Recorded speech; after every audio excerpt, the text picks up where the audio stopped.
in the book of Proverbs 29 verse 16 says as follows: when the wicked are in authority, sin flourishes.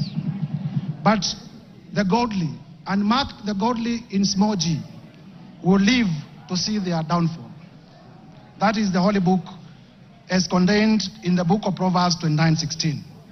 Further, Mr. Speaker, in the book of Mark, chapter 9, verses 42 to 47, it says as follows, and I quote: If anyone causes one of these little things, honorable members, Kenyans, please listen carefully.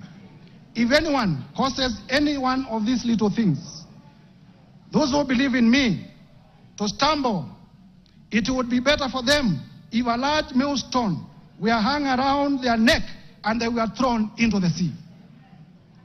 43, if your hand causes you to stumble, cut it off. It is better for you to end a life maimed than with two hands to go into hell, where the fire never goes out. 45, and if your foot causes you to stumble, cut it off. It is better for you to end a life crippled than to have 2 feet and to be thrown into hell. And if your eye causes you to stumble, pluck it out. It is better for you to enter the kingdom of God with one eye than to have 2 eyes and be thrown into hell.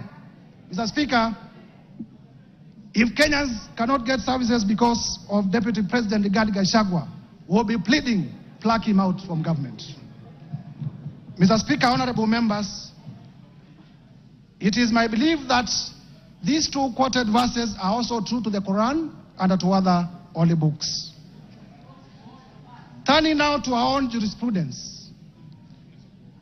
Honorable members, because many of us are political practitioners, even those who are not lawyers, would remember that in nullifying... Order, Mutuse, you are giving another motion, you are not debating the motion. Yes, I'm finishing. Yes. I'm finishing.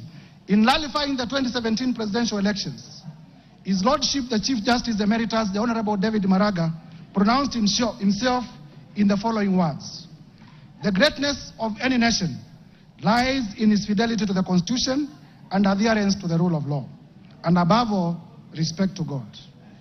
And Mr. Speaker, it is this persuasion, Mr. Speaker, that has made me to bring this motion of impeachment against the person of the Deputy President, His Excellency Gachagua.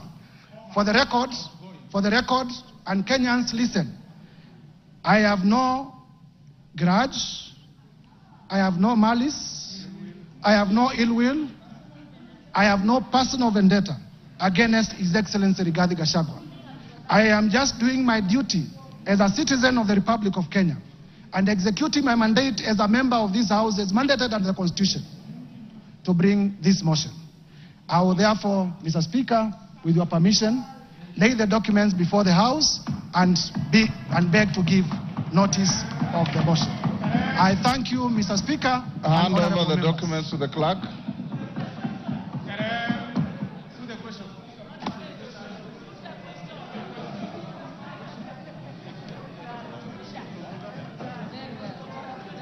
Yes, Ruku, what is it? Order, members.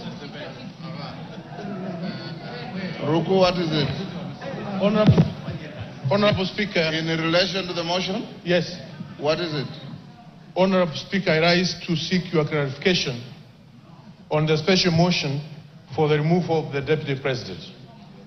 Honorable Speaker, as you are aware, 4 seats in the House are vacant following the resignation of the Honorable Obio Wadai and Honorable John Badi upon being appointed as Cabinet Secretaries. Further, as you are aware, the seat of Magarini constituency was declared vacant following a successful election petition.